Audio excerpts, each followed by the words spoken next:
Good morning. तो कल हमने आपको पढ़ाया था, लिखवाया था संस्कार और भावना के प्रश्न उत्तर, गद्यांश लिख करके उसके प्रश्नों के नीचे उत्तर। तो आज फिर हम लिखवाएंगे। तो जहाँ से आपने छोड़ा था प्रश्न लिखिए। निम्नलिखित अवतरण को पढ़िए। निम्नलिखित अवतरण को पढ़िए। निम्नलिखित अवतरण को पढ़िए और उसके नीचे लिखे प्रश्नों के उत्तर दीजिए। और उसके नीचे लिखे प्रश्नों के उत्तर दीजिए। तो पहले गद्यांश को आप पढ़िए। प्रश्न लिख लिया सभी ने, अब उत्तर लिखिए। गद्यांश पहले लिखेंगे फिर उसके प्रश्न लिखेंगे। जिन बातों का हम प्राण देकर भी विरोध करने को तैयार रहते हैं,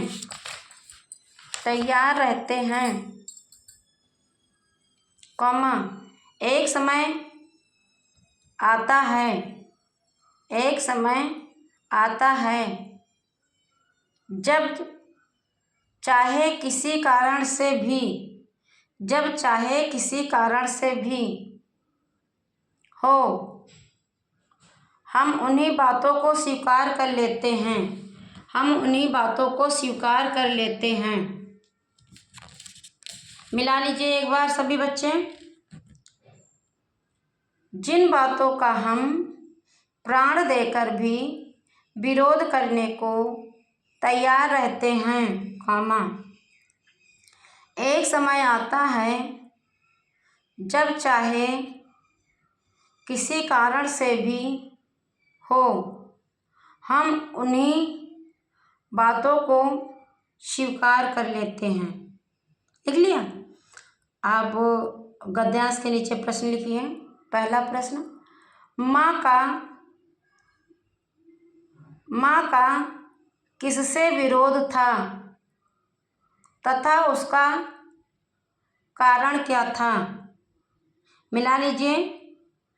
माँ का किससे विरोध था तथा उसका कारण क्या था? उत्तर लिखिए। उत्तर में लिखिए, माँ का अपने बड़े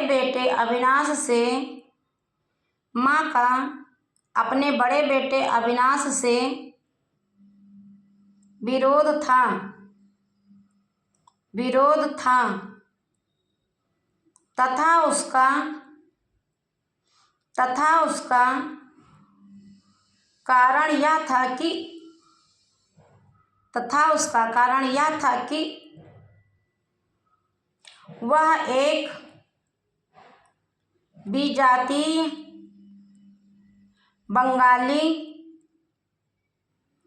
लड़की से प्रेम विवाह करना चाहता था, कौमा, परंतु माँ इस विवाह के पक्ष में नहीं थी, पूर्णविराम। लिख लिया सभी ने। अब आगे दूसरा प्रश्न लिखिए।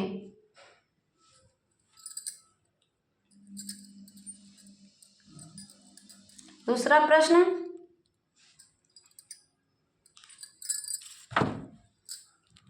माँ ने किसे स्वीकार नहीं किया तथा क्यों? माँ ने किसे स्वीकार नहीं किया तथा क्यों? उत्तर में लिखिए। उत्तर में लिखिए, माँ ने अविनाश की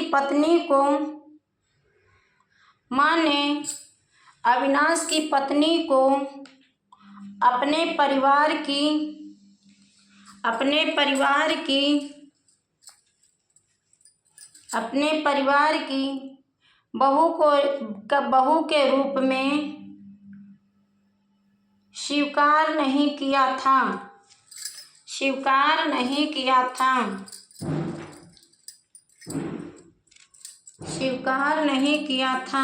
लिख लिया सभी ने।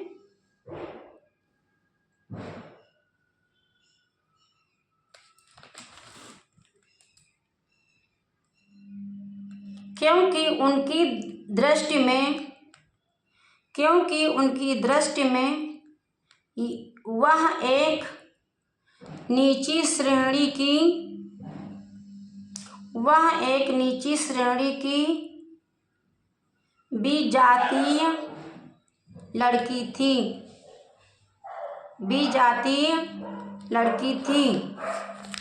अगला प्रश्न लिखिए। लोभी किन्हें कहा गया है और क्यों?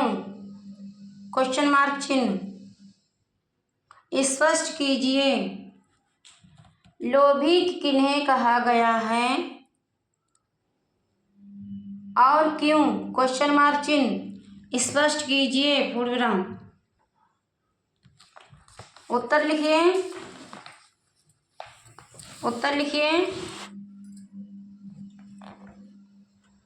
सब वक्ता को इसलिए दोष देते हैं,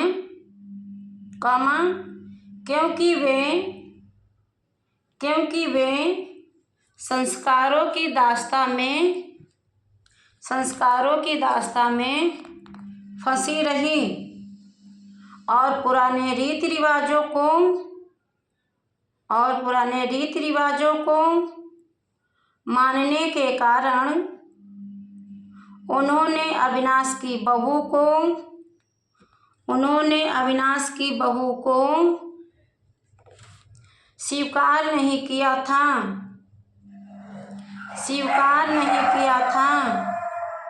और उसके साथ सभी संबंध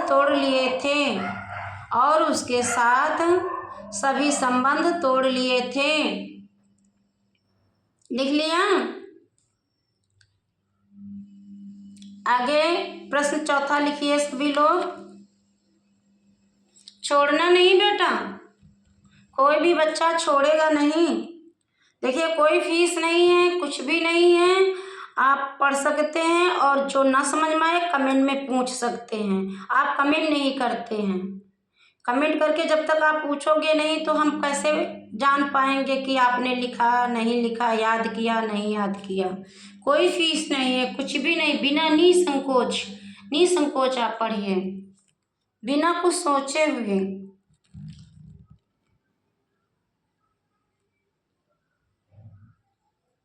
आपके अनुसार क्या माँ का अपने बेटों के प्रति किया गया व्यवहार उचित था? क्वेश्चन मार्क चिन्ह।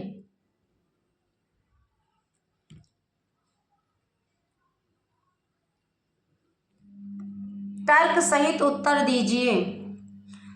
सहित उत्तर दीजिए। उत्तर में लिखिए, सारे बच्चे लिखेंगे। माँ का अपने बेटों के प्रति किया गया व्यवहार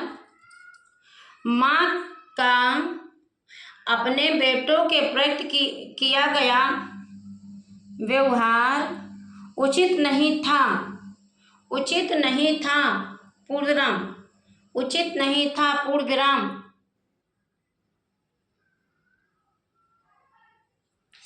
अपने बेटों के प्रति उन्हें इतना निर्मम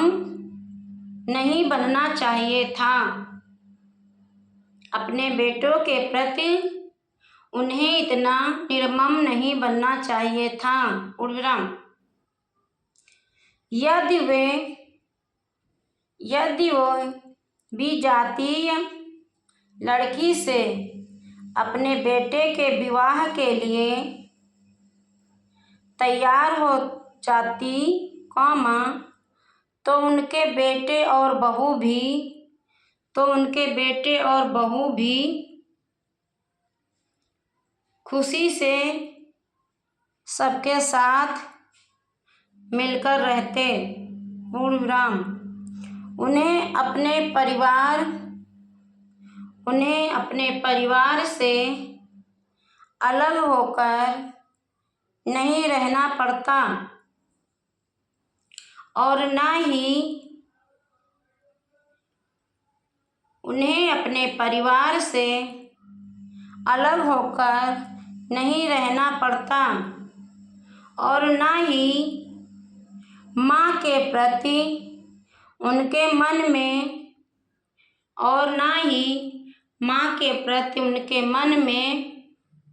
कोई गलत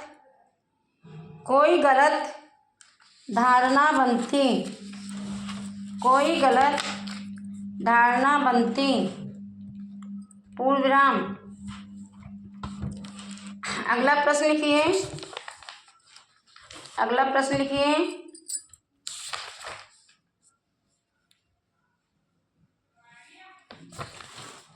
निम्नलिखित अवतरण को पढ़िए और उसके नीचे प्रश्नों के उत्तर दीजिए। लिख लिया?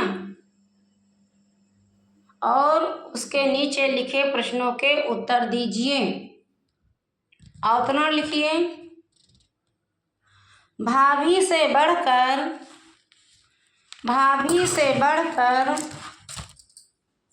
भैया का कोई नहीं है। भाभी से बढ़कर भैया का कोई नहीं है, पूर्णविराम। यह कटु सत्य हमें स्वीकार करना ही होगा, पूर्णविराम। इसलिए उनके होते हमें कुछ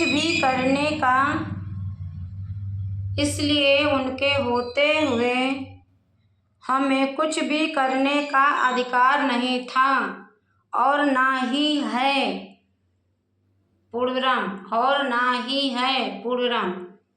अब नीचे प्रश्न लिखिए। प्रश्न नंबर 1। उपर्युक्त गद्यांश में हमें शब्द किनके लिए प्रयुक्त हुआ है? क्वेश्चन मार्क चिन्ह। हमें शब्द किसके लिए प्रयुक्त हुआ है? क्वेश्चन मार्क चिन्ह। उसी में प्रश्न आगे लिखिए क्वेश्चन मार्क चिन्ह लगाकर। उनका आपस में क्या संबंध था? पूर्णविराम, क्वेश्चन मार्क चिन्ह। तो उत्तर लिखिए। उत्तर में लिखिए गद्यांश में हमें को आप सिंपल एक इन्वर्टेड कॉमा में बंद कर दीजिए।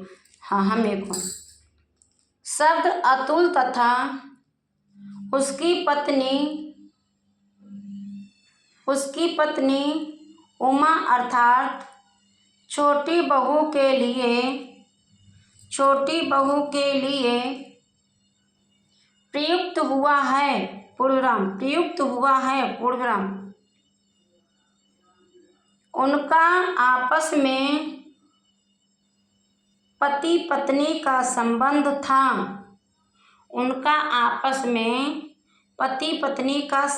था। यहाँ अतुल तथा उमा अविनाश तथा उसकी पत्नी अर्थात बड़ी बहू के विषय में बात कर रहे हैं। लिख लिया सभी ने? ठीक। अगला प्रश्न लिखिए आप। उसी उसी गद्यांश का दूसरा प्रश्न है, वक्ता किसे स्वीकार करने की बात कहता है और क्यों? क्वेश्चन मार्क चिन्ह। वक्ता किसे स्वीकार करने की बात कहता है और क्यों? क्वेश्चन मार्क चिन्ह। उत्तर में लिखिए, वक्ता इस कटु सत्य को स्वीकार करने की बात कहता है क्योंकि बड़े भाई अविनाश के लिए सब कुछ उनकी पत्नी ही है, सब कुछ उनकी पत्नी ही है, क्योंकि अपनी पत्नी के कारण ही वे परिवार के लोगों से अलग रह रहे हैं, क्योंकि अपनी पत्नी के कारण ही वे परिवार से अलग रह रहे हैं। अगला प्रश्न लिखिए उसी गद्यांश का, तीसरा है, माँ ने अपने बेटे अतुल को किसके बारे में बताया? क्वेश्चन मार्क चिन्ह। माँ ने अपने बेटे अतुल को किसके बारे में बताया? क्वेश्चन मार्क चिन्ह। अतुल ने यह सुनकर क्या प्रतिक्रिया व्यक्त की? अतुल ने यह सुनकर क्या प्रतिक्रिया व्यक्त की? क्वेश्चन मार्क चिन्ह। उत्तर लिखिए, माँ ने अपने बड़े बेटे अतुल को अविनाश की पत्नी के बारे में बताते हुए कहा, माँ ने अपने बेटे अतुल को अविनाश की पत्नी के बारे में बताते हुए कहा कि अब अविनाश तो अच्छा हो गया है, अब अविनाश तो अच्छा हो गया है, लेकिन उसकी पत्नी गंभीर रूप से बीमार पड़ गई है। उसकी पत्नी गंभीर रूप से बीमार पड़ गई है और उसके बचने का कोई आशा नहीं है। अतुल ने यह सुनकर अपनी प्रतिक्रिया व्यक्त करते हुए कहा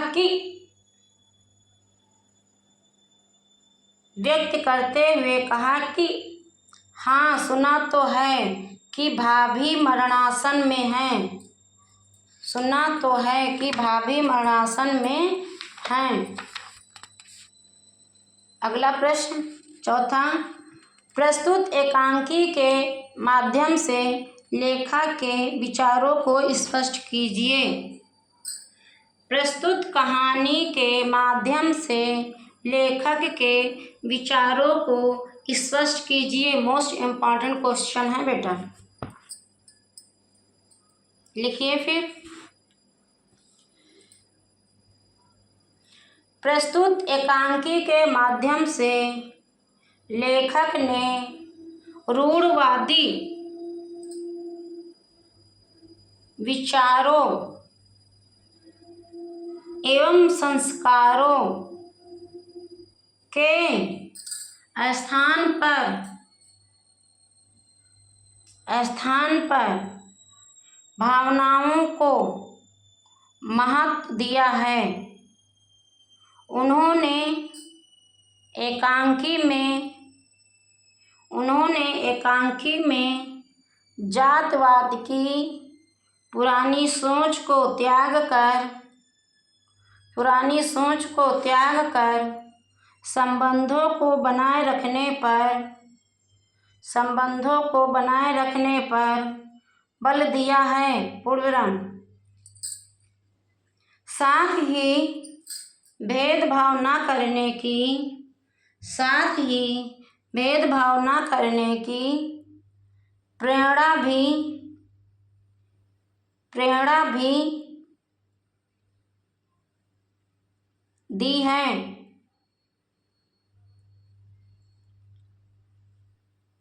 यहाँ लेखक